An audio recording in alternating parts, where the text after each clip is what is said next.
West Bengal school service কমিশনের আমরা যে প্রিপারেশান নিচ্ছি তাতে জুওলজিতে আমরা স্টাডি করব ইকোলজি নিয়ে। তো ইকোলজিতে ক্লাস 9-10-এর জন্য যে সিলেবাস রয়েছে সেটা আমরা প্রথমে দেখে নেব। এনার্জি ফ্লো থ্রু ইকোসিস্টেম, অর্থাৎ কিভাবে শক্তি সঞ্চারিত হয় একটা ইকোসিস্টেমে। নেক্সট রয়েছে পপুলেশন ইকোলজি, তার আমরা প্রপার্টিজ পড়ব এবং গ্রোথ ফর্মসগুলো কী কী সেগুলো নিয়ে স্টাডি করব। এবং কমিউনিটি ইকোলজিতে রয়েছে নিচ কনসেপ্ট, রিসোর্স পার্টিশনিং এবং স্পিসিস ডাইভার্সিটি। আজকে আমরা মূলত এই পপুলেশান ইকোলজিতে পপুলেশানের প্রপার্টিজ কী এবং তার গ্রোথ ফর্মসগুলো কী কী এই জিনিসগুলো নিয়ে আলোচনা করব। তো তার আগে জাস্ট একটু বেসিক জিনিস আলোচনা করে নিতে চাই। আমরা একটি ইকোলজি যখন স্টাডি করি সেই ইকোলজিতে আমরা দেখতে পাই যে ওই বাস্তুতন্ত্রে যে কমিউনিটি বা যে স্পিসিস রয়েছে তার বায়োটিক এবং বায়োটিক ফ্যাক্টর নিয়ে আমরা স্টাডি করি। তো তার সাপেক্ষে আমরা স্পিসিসের যে ইকোলজি আমরা স্টাডি করি একটাকে ওড ইকোলজি এবং অন্যত্র আমরা সিন ইকোলজি স্টাডি করি, সিন ইকোলজি। তো ওড ইকোলজিতে আমরা মেনলি কী করি, যে কোনো একটা স্পিসিস তার সঙ্গে তার পরিবেশের কি সম্পর্ক রয়েছে, অর্থাৎ যে বায়োটিক এবং এবায়োটিক যে ফ্যাক্টরগুলো রয়েছে তার সঙ্গে কি সম্পর্ক রয়েছে এবং ওই স্পিসিস ওই বায়োটিক এবং এবায়োটিক যে ফ্যাক্টরসগুলো রয়েছে তার উপর কীভাবে ইমপ্যাক্ট ফেলছে, ওই নিয়ে স্টাডিকে আমরা অটো ইকোলজি বা আমরা ওড ইকোলজি বলি। অন্যত্র আমরা সিন ইকোলজি কাকে বলি না, যখন একটি পপুলেশানে টোটাল যতগুলো স্পিসিস থাকবে টোটাল স্পিসিসের মধ্যে কি ইন্টাররিলেশন রয়েছে এবং সেই স্পিসিসগুলোর মধ্যে বায়োটিক এবং এবায়োটিক কী রিলেশনশিপ রয়েছে, যদি আমরা সামগ্রিকভাবে স্টাডি করি তখন আমরা সিন ইকোলজি নিয়ে স্টাডি করে থাকি।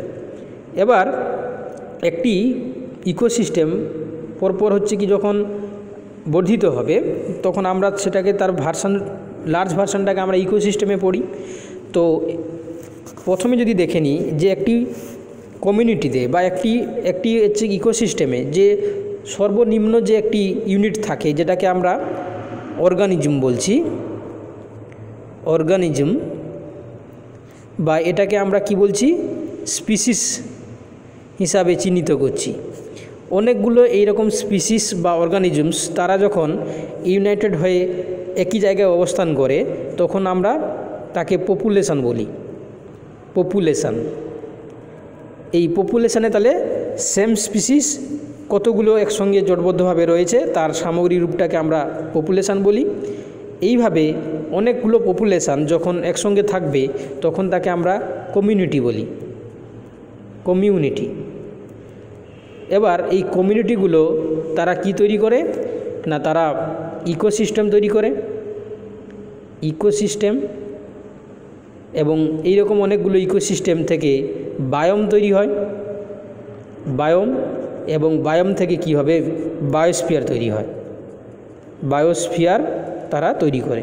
তাহলে যদি আমরা স্মল স্কেল থেকে লার্জ স্কেলের দিকে যাই তাহলে কিন্তু এই ইকোলজিক্যাল যে ধাপগুলো আমরা দেখতে পাবো, অর্থাৎ ফার্স্ট আমরা একটা স্পিসিস সেখান থেকে পপুলেশান তৈরি হতে দেখব। এই পপুলেশানগুলো একসঙ্গে থাকলে তারা কমিউনিটি তৈরি করছে এবং সেখান থেকে ইকোসিস্টেম, সেখান থেকে বায়োম থেকে বায়োস্ফিয়ার।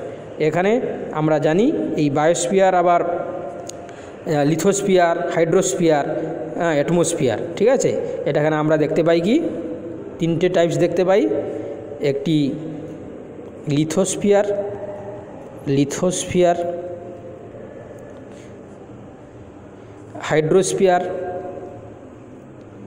হাইড্রোস্ফিয়ার এবং একটি অ্যাটমসফিয়ার।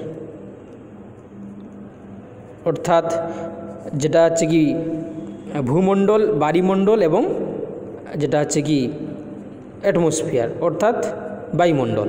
তাহলে এই তিনটি জিনিস আমরা দেখতে পাই এখানে। সব living organisms, non living organisms, biotic abiotic factor included থাকে। আমরা বেশি যে জিনিসগুলো রয়েছে সেই জিনিসগুলো আলোচনা একটু করে নেব। ফার্স্ট তার জন্য আমরা এই যে পপুলেশান, সেই পপুলেশানের ক্যারেক্টার্স নিয়ে স্টাডি করব। আমরা পপুলেশানের ক্যারেক্টার্স নিয়ে স্টাডি করব। ক্যারেক্টার্স, এই পপুলেশানের ক্যারেক্টার্স নিয়ে স্টাডি করতে গেলে আমরা ধাপ ওয়াইজ বা স্টেপ ওয়াইজ জিনিসগুলো দেখে নেব। ফার্স্ট দেখব একটা পপুলেশানের ডেনসিটি, যেটি পপুলেশানের সাইজ হিসাবেও আমরা জেনে থাকি। একটা পপুলেশানের ডেনসিটি অর্থাৎ পপুলেশান ঘনত্ব, বা এটাকে আমরা পপুলেশান সাইজ বলে থাকি, পপুলেশান সাইজ হিসাবেও বলে থাকি। অর্থাৎ পপুলেশান ডেনসিটি ডিপেন্ড করে কিসের উপর? না, একটি পপুলেশানে যত এরিয়া থাকবে ওই এরিয়াতে পার ইউনিট এরিয়াতে কটা ইন্ডিভিজুয়ালস প্রেজেন্স থাকবে। কি বললাম? যে যদি আমরা পপুলেশান ডেনসিটি বা পপুলেশান সাইজ মেজার করতে চাই তাহলে কি দেখব? ইউনিট পার এরিয়াতে কত ইন্ডিভিজুয়ালস প্রেজেন্স থাকে সেটাকে দিয়ে আমরা পপুলেশান ডেনসিটি বা সাইজকে ডিটারমাইন করে থাকি।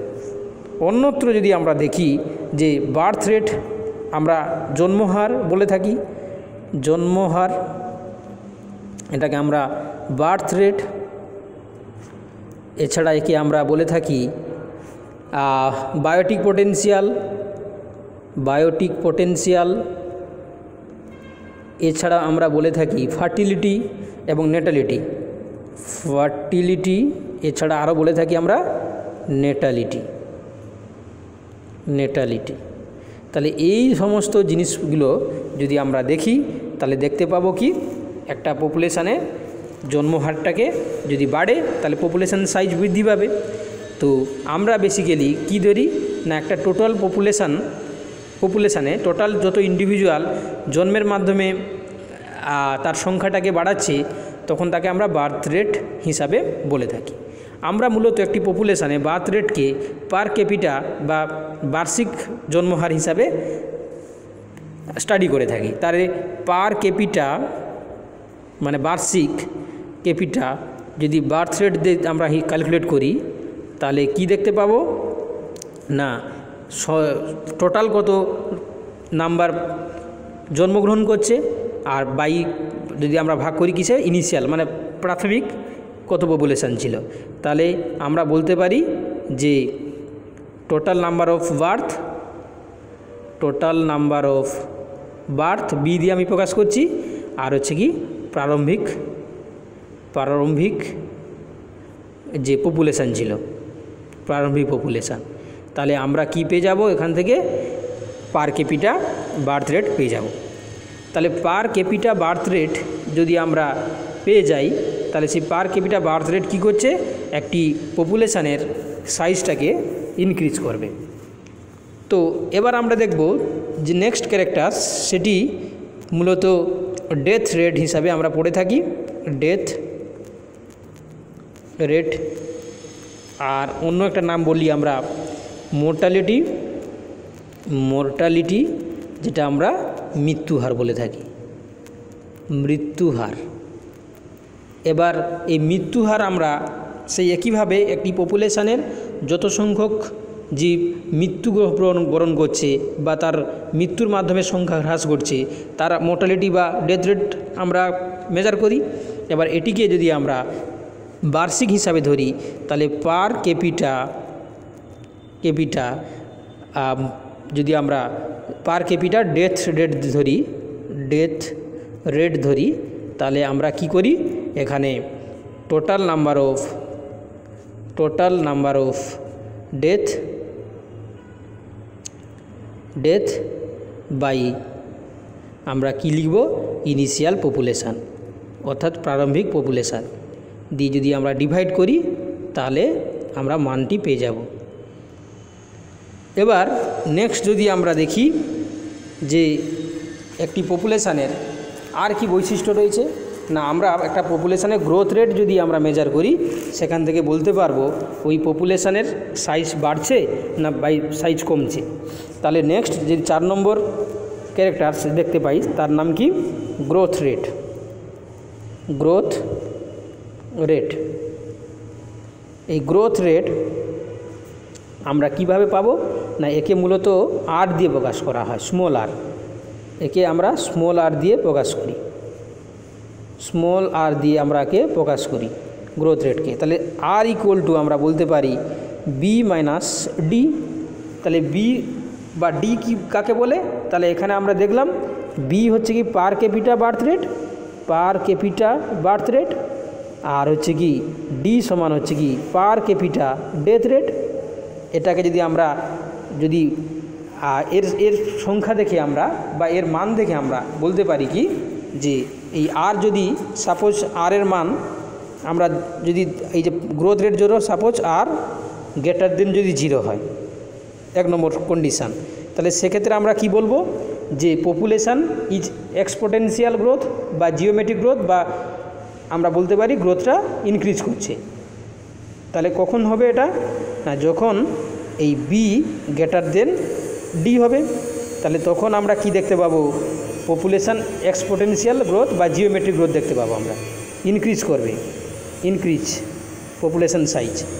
2 নম্বর আমরা বলতে পারি আর যদি ইকুয়াল টু 0 হয় তখন এখান থেকেও আমরা বলতে পারি number of change in population is constant, অর্থাৎ আমরা বলতে পারি যে B equal to D birth rate বা ডেথ রেটের সমান। তাহলে এখান থেকে আমরা যেটা বলতে পারি সেটা কি বলবো যে পপুলেশান কনস্ট্যান্ট, পপুলেশান কী হবে কনস্ট্যান্ট হবে, কনস্ট্যান্ট। আবার এখান থেকে যদি আমরা বলি যে আর হচ্ছে কি যদি নেগেটিভ হয় বা কম হয় মান, তাহলে আমরা বলতে পারি ডেথ গ্রেটার দেন বার্থ, এখান থেকে বলতে পারি। আর এই পপুলেশান দেখতে পাবো আমরা এটা নেগেটিভ পপুলেশান হয়, নেগেটিভ পপুলেশান হয়ে যাবে, নেগেটিভ। এবার যেটা মজার কথা হলো যদি বাস্তবিক আমরা যদি এক্সাম্পল দেখতে চাই, তাহলে এইরকম ইনক্রিজ কনস্ট্যান্ট আর নেগেটিভ ইনক্রিজ আমরা যেমন ইন্ডিয়ার পপুলেশান ক্ষেত্রে দেখতে পাই, ইন্ডিয়া। আবার ইউএসের ক্ষেত্রে কনস্ট্যান্ট থাকে, ইউএসের ক্ষেত্রে আমরা কনস্ট্যান্ট দেখতে পাই, ইউএসএ। আর যেটা নেগেটিভ যেটা দেখতে পাই এখন আমরা জাপানের ক্ষেত্রে দেখতে পাই, জাপান। তাহলে জাপান নেগেটিভ, কনস্ট্যান্ট ইউএসএ, আর ইনক্রিজ থেকে ইন্ডিয়াতে আমরা দেখতে পাবো।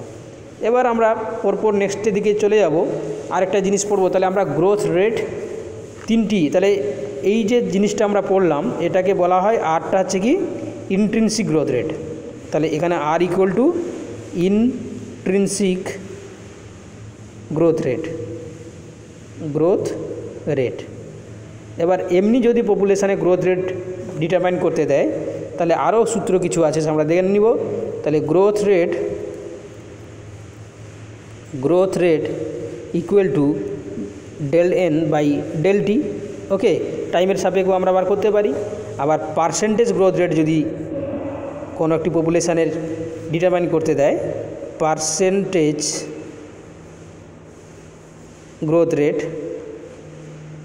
রেট, তাহলে আমরা যে সূত্রটা অ্যাপ্লিকেবল করব ডেল এন বাই ডেল টি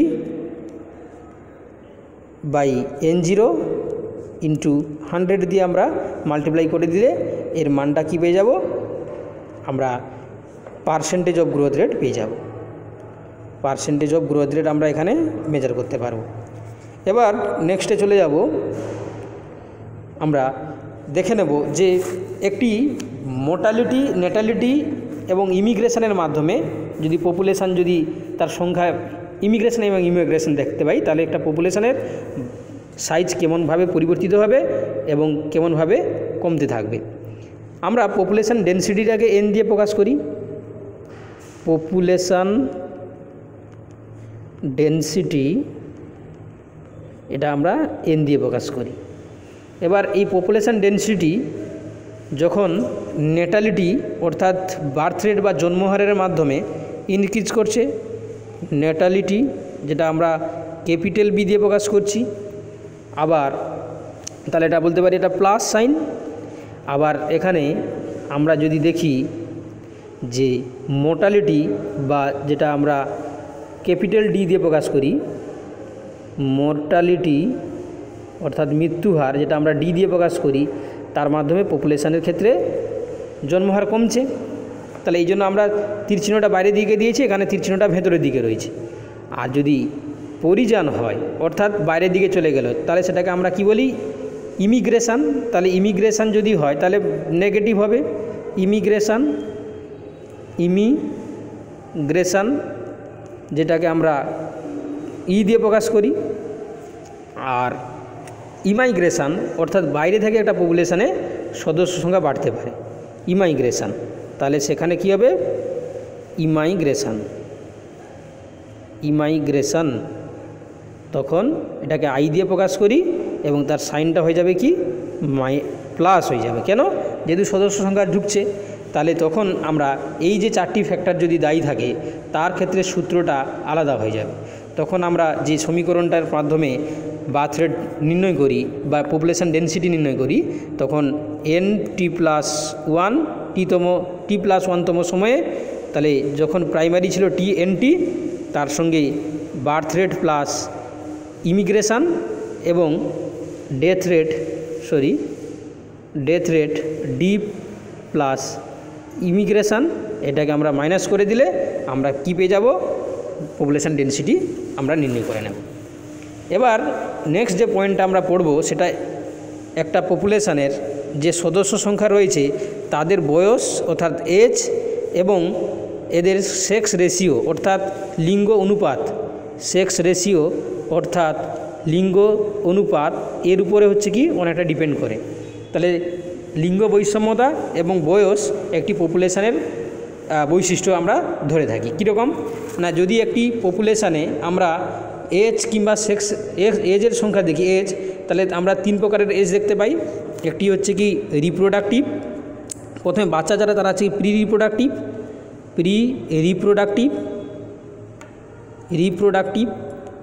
এবং তারপরে যারা থাকে তারা হচ্ছে reproductive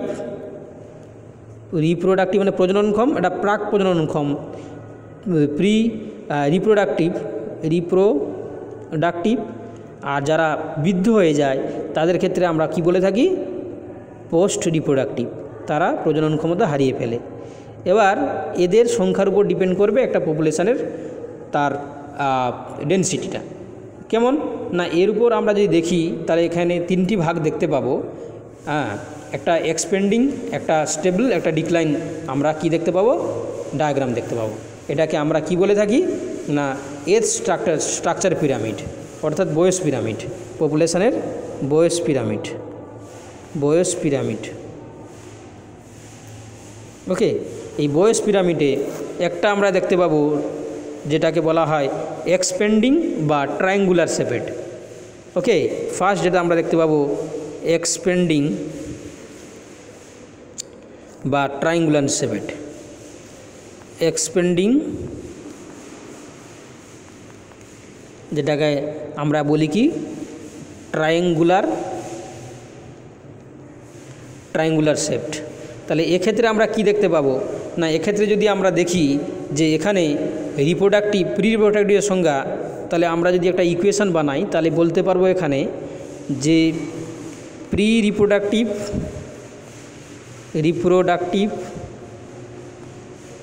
greater than reproductive greater than post reproductive.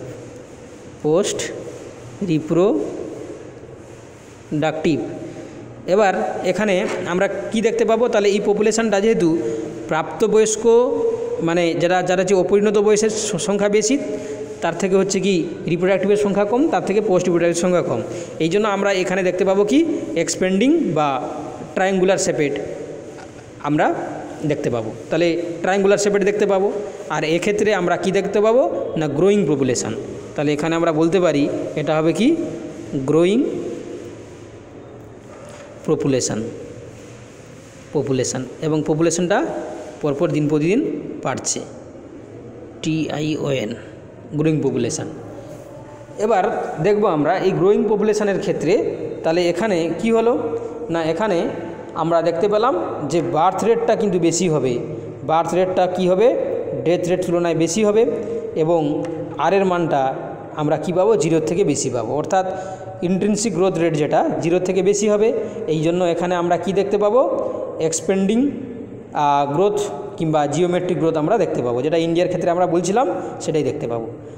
এবার যদি আমরা দেখি আরও একটি পিরামিড, এজ পিরামিড আমরা দেখতে পাবো, সেটাকে বলা হয় কি বয়স পিরামিড বা এজ পিরামিড। সেটা হচ্ছে কি স্টেবল। এই স্টেবলটা কি হয় না, বেল শেপেড হয়ে থাকে, বেল শেপেড, ঘণ্টাকৃতি, বেল শেপেড।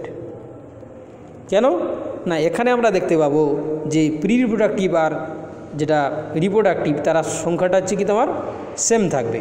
তাহলে এখানে pre reproductive equal to reproductive, তারা সেম থাকবে রিপ্রোডাক্টিভ।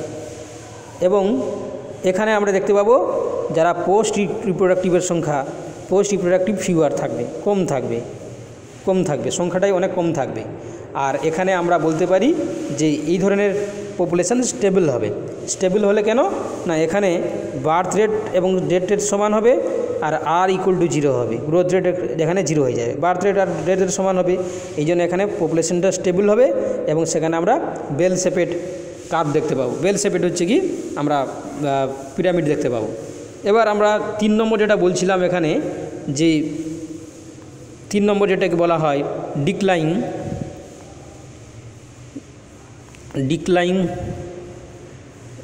ING, তাহলে এখানে আমরা লাস্ট যে এজ পিরামিড দেখতে পাবো সেটিকে বলা হয় ডিক্লাইন, কিংবা এটাকে আমরা কি বলি, আর্ন শেপেড, উল্টানো কলসির আকৃতি, আর্ন শেপেড।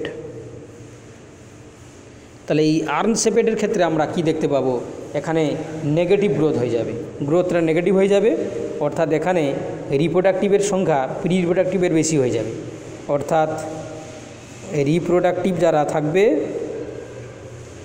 তাদের সংখ্যা প্রি রিপ্রোডাক্টিভের থেকে বেশি হয়ে যাবে, প্রি রিপ্রোডাক্টিভের থেকে বেশি হয়ে যাবে।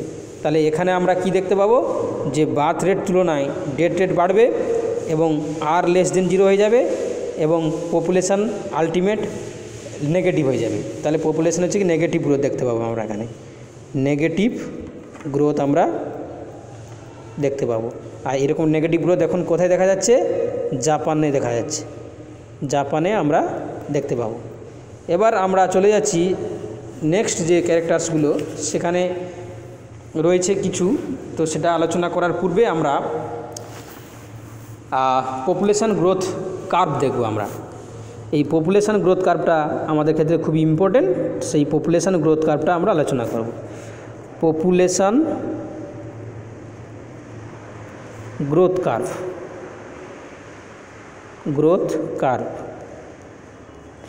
এই পপুলেশান গ্রোথ কার্ভকে বেসিক্যালি দুটো টাইপসের ভাগ করা হয়।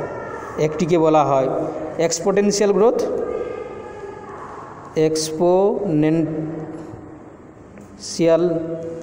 গ্রোথ, অন্যটিকে বলা হয় লজিস্টিক গ্রোথ। এবার এই এক্সপোনেনশিয়াল গ্রোথ এটিকে আমরা কি বলে থাকি, জিওমেট্রিক গ্রোথও বলে থাকি, জিওমেট্রিক আর জে শেপেড কার্ভও বলে থাকি আমরা, জে শেপেড কার্ভ বলে থাকি। আর অন্যদিকে এখানে লজিস্টিক গ্রোথ কার্ভকে আমরা সিগময়েড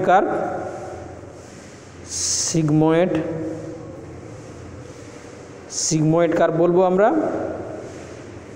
কিংবা এটাকে এস শেপেড কার্ভ বলবো।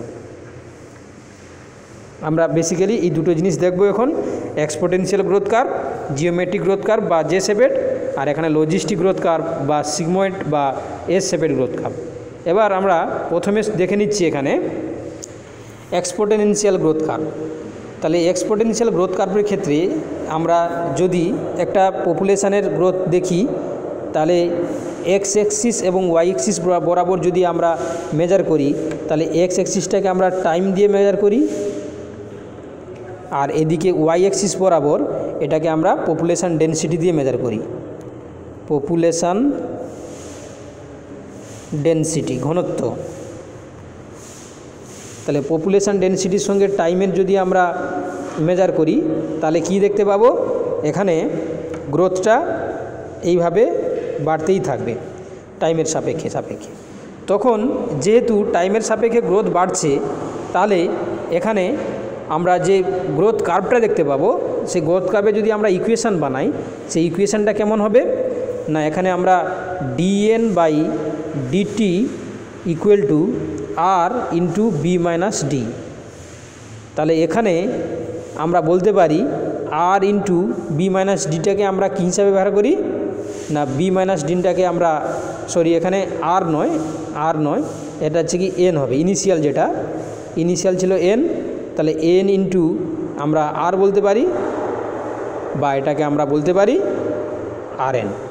তাহলে এক্সপোনেনশিয়াল গ্রোথ বা জিওমেট্রিক গ্রোথ বা যে শেপের গ্রোথের ক্ষেত্রে কী হবে না, আমরা যে কার্ভ দেখতে পাবো সেই কার্ভটা এমন হবে, এবং যে ইকুয়েশানটা দেখতে পাবো dN/dt equal to N into B minus ডিটাকে আমরা গ্রোথ রেট যেটা আর দিয়ে প্রকাশ করি। এবার এই প্রকার গ্রোথ কার্ভ যেটা আমরা দেখতে পাই যে এক্সপোনেনশিয়াল গ্রোথ কার্ভ, সেই এক্সপোনেনশিয়াল গ্রোথ কার্ভের ক্ষেত্রে বেসিক্যালি যে স্পিসিসগুলো থাকে সেই স্পিসিসগুলো কি হয় না, আর সিলেক্টেড স্পিসিস হয়। এই যে স্পিসিসগুলো এখানে গ্রোথ কার্ভটা দেখাচ্ছে, এখানে আর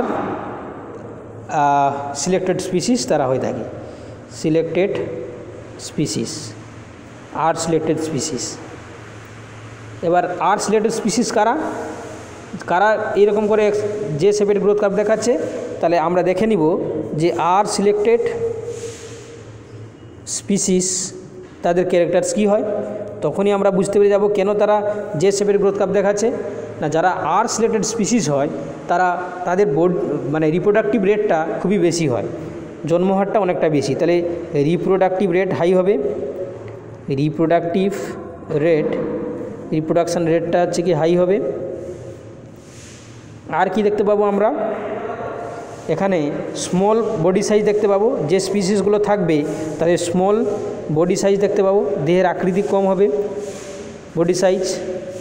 এছাড়া আমরা দেখতে পাবো কি যে লো সারভাইভাল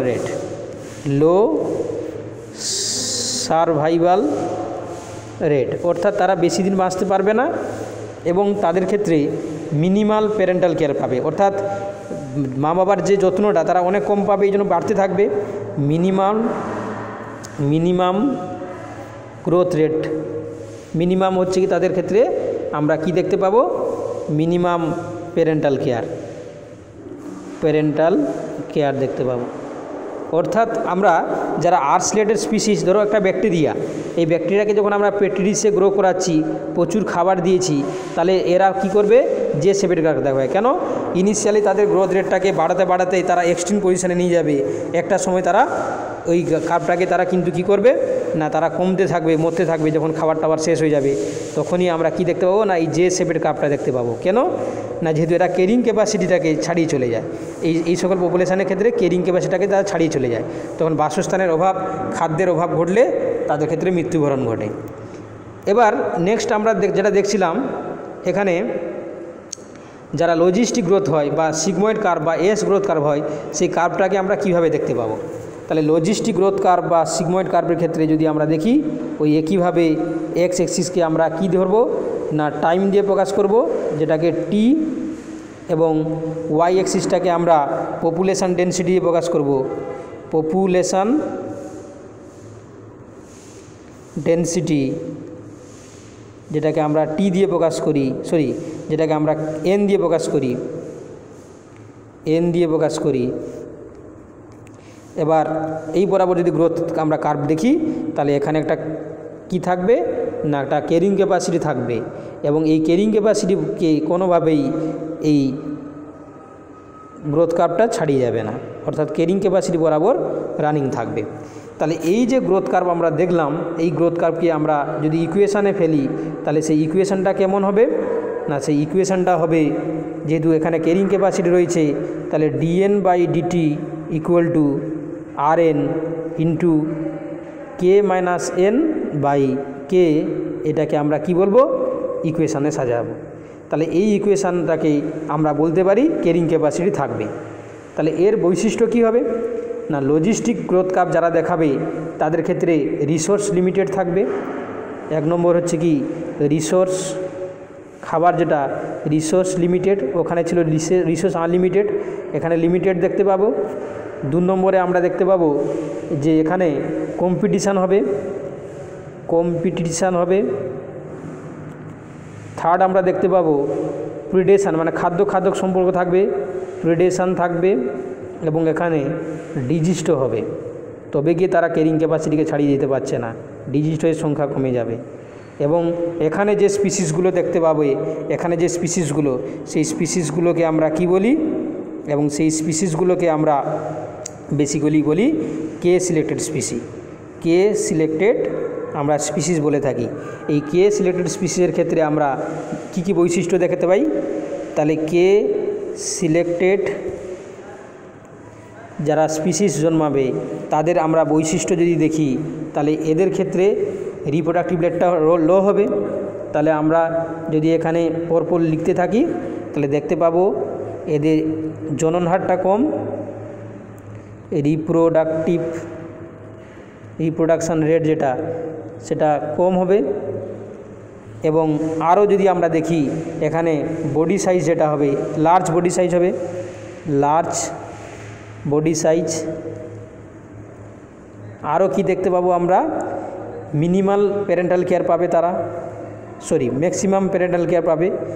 ম্যাক্সিমাম এই জন্য তো তাদের বডি সাইজ বড় হবে। ম্যাক্সিমাম একটা বাচ্চা যাদের ক্ষেত্রে তাদেরকে খাওয়াবে পড়াবে, এই জন্য বাবা মা আদর পাবে, সে বেশি হবে, তার বডি সাইজটা হবে কি ম্যাক্সিমাম বডি সাইজ। এবং এদের ক্ষেত্রে সারভাইভাল রেটটা হচ্ছে কি বেশি হবে, অর্থাৎ বেঁচে থাকার ক্ষমতা, সারভাইভাল যে রেট সেটা অনেকটা বেশি হবে। তাহলে এই যে বৈশিষ্ট্যগুলো আমরা যারা কে সিলেক্টেড স্পিসিস থাকবে তাদের ক্ষেত্রে আমরা দেখতে পাবো। এবার যদি আমরা একটা পপুলেশনের প্যারালালি যদি হ্যাবিটেট দেখি, কি দেখব, হ্যাবিটেট কাকে বলে, তাহলে হ্যাবিটেট বলতে একটা স্পিসিসের ফিজিক্যাল প্লেস, একটা স্পিসিসের ফিজিক্যাল প্লেস, যে প্লেসে একটা পপুলেশান কী করছে না বেঁচে থাকছে, একটা স্পিসিস বেঁচে থাকছে। তাহলে ফিজিক্যাল প্লেস হোয়ার যে মেম্বার যেটা, সেই মেম্বারটা কি হবে, মেম্বার পপুলেশান টিপিক্যালি লিভস হবে, মেম্বার পপুলেশান বেঁচে থাকবে, তখন আমরা তাকে কি বলবো, হ্যাবিটেট বলবো। এবার যদি দেখি আমরা আমাদের পরীক্ষায় প্রশ্ন পড়ে নিচ কাকে বলে, আমাদের সিলেবাসেও রয়েছে, জাস্ট আমি আজকে বেসিক জিনিসটা বলে দিব, নিচ। তাহলে নিচ কি জিনিস, নিচ বলতে আমরা যেটি বুঝি যে একটা পপুলেশানে যতগুলো রিসোর্স থাকবে একটা স্পিসিসের জন্য রিকোয়ারমেন্ট দরকার রয়েছে, যাতে সে সারভাইভ করতে পারবে, গ্রোথ করতে পারবে এবং রিপ্রোডাকশন করতে পারবে। তাহলে আমরা একে বলতে পারি যে একটা পপুলেশানে টোটাল অফ অল রিসোর্সেস যে খাবার দাবারগুলো থাকবে, এ স্পিসিস কি করবে না, রিকোয়ারমেন্ট রয়েছে যার, requirement for its survival growth and reproduction, survival growth and reproduction. তাহলে এদের ক্ষেত্রে বেঁচে থাকার জন্য, রিপ্রোডাকশান করার জন্য যে খাদ্যগুলো থাকবে, যে রিসোর্স তারা ইউটিলাইজ করবে, সেটাই তার নিচ। এবার নিচগুলো স্পেশালাইজড হয়, অর্থাৎ একটা স্পিসিস যেন নিচগুলো স্পেশালাইজড হবে। এবার আমরা যখন কমিউনিটি পড়ছিলাম, তেমনি দুটো বায়োটিক কমিউনিটি বা দুটো ইকোসিস্টেম, তাহলে কি হবে, দুটো biotic community, two biotic community বা দুটো ইকোসিস্টেম যদি পাশাপাশি থাকে তো তাদের মধ্যবর্তী একটা ওয়াইডার স্পেস থাকবে, এটা এরিয়া থাকবে। এটাকে বলা হয় কি ওয়াইডার বর্ডার। ওয়াইডার বর্ডার, এই ওয়াইডার বর্ডারে BORDER, এই ওয়াইডার বর্ডারে যে রিসোর্সগুলো থাকবে, এই অঞ্চলে যে স্পিসিসগুলো থাকবে তারা ইউটিলাইজ করবে দুটো ইকোসিস্টেম বা দুটো বায়োটিক কমিউনিটিতে। তখন এই রিজিয়নটাকে আমরা কি বলি, এই ওয়াইডার বর্ডারকে আমরা বলে থাকি ইকোটোন। ইকোটোন, ওকে। এবার এই ইকোটোনে আমরা কি দেখতে পাই, এজ এফেক্ট দেখতে পাই, EDGE এর এফেক্ট দেখতে পাই। তাহলে হোয়াট ইজ এজ এফেক্ট? না, rich diversity of a life in ecosystem, sorry ecotone, যেটা রিচ বায়োডাইভার্সিটি আমরা দেখতে পাবো, diversity of life in an ecotone.